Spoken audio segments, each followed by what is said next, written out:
Hacia mediados del siglo XIX se crearon los primeros partidos políticos de nuestro país, el liberal y el conservador.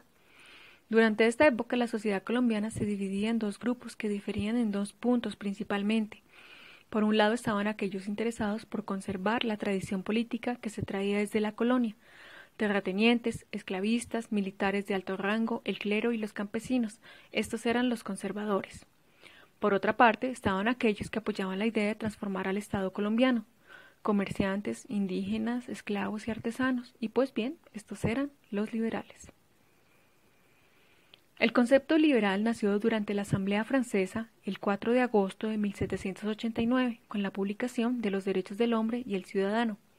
Políticamente fue durante las Cortes de Cádiz de 1810 a 1813, donde el término liberal se utilizó para denominar a quienes abogaban por la libertad.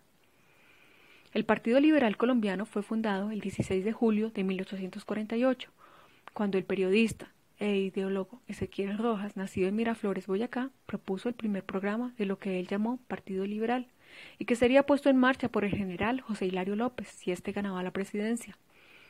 Se fundó cuando los grupos económicamente desarrollados encontraron obstáculos para continuar progresando. Desde ese momento, el partido se caracterizó por ser una organización política liberal, anticlerical y progresista. También desde sus inicios se diferenciaron dos importantes corrientes al interior del partido.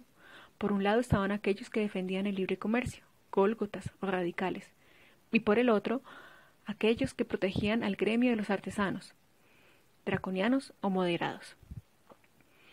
Podemos destacar que durante el siglo XIX el Partido Liberal se enfrentó en varias guerras civiles contra el Partido Conservador, como lo fue la Guerra de los Mil Días, entre 1899 y 1902, e incluso una guerra civil entre los dos grupos del liberalismo.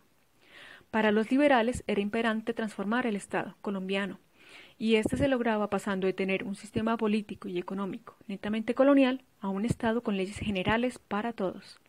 Por eso, dentro de las reformas que los liberales proponían durante la segunda mitad del siglo XIX estaban: separación total de la Iglesia y el Estado, disminución del poder ejecutivo, sufragio universal, directo y secreto, abolición de la pena de muerte, abolición de la esclavitud, libertad absoluta de imprenta y de palabra, libertad de cultivos y de empresa, libertad religiosa, de cultos, libertad de enseñanza, libertad de industria y comercio, inclusive el de armas y municiones, abolición de los monopolios, de los diezmos y de los censos, impuesto único y directo, libre cambio, los gólgotas, y proteccionismo, los draconianos. Se llamó conservadores a los contradictores de los liberales durante las Cortes de Cádiz.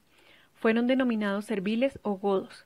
Las bases del Partido Conservador colombiano se remontan hasta 1837, cuando se conformó un movimiento político alrededor de la figura de José Ignacio de Márquez, conocido como los republicanos moderados. En este momento no existía un programa de partido como tal, pero a sus seguidores se les tildaba de creyentes católicos y partidarios de la autoridad y del orden. Poco tiempo después, en 1848, en un discurso pronunciado por el ideólogo Julio Arboleda en la Cámara de Representantes, se proclamó por primera vez la creación formal del Partido Conservador. El 4 de octubre de 1849, Mariano Espina Rodríguez y José Eusebio Caro publicaron un documento que denominaron Programa Conservador de 1849 en el periódico La Civilización. Se trataba de un manifiesto que contenía el ideario fundamental del conservatismo, inspirado en los filósofos clásicos, Platón y Aristóteles, y en pensadores cristianos como San Agustín y Santo Tomás. Además, recibieron la influencia de los padres de la emancipación de las colonias norteamericanas en 1776 y de la Revolución Francesa. El pensamiento político de Simón Bolívar también influyó en la redacción del programa político de 1849. Como el mismo José Eusebio Caro afirmaba, se hacían llamar conservadores, porque su deseo era conservar al individuo, la dignidad de la persona humana, la familia, la propiedad, el derecho, la justicia, la sociedad y la república. El Partido Conservador defendía el régimen colonial y recibió el apoyo de varios grupos sociales: los hacendados latifundistas, quienes como dueños de esclavos se oponían a la abolición de la esclavitud porque afectaba sus intereses económicos; los campesinos, quienes querían la paz de la época colonial y se oponían a los cambios violentos; La Iglesia, que defendía su papel en la educación y necesitaba proteger sus bienes.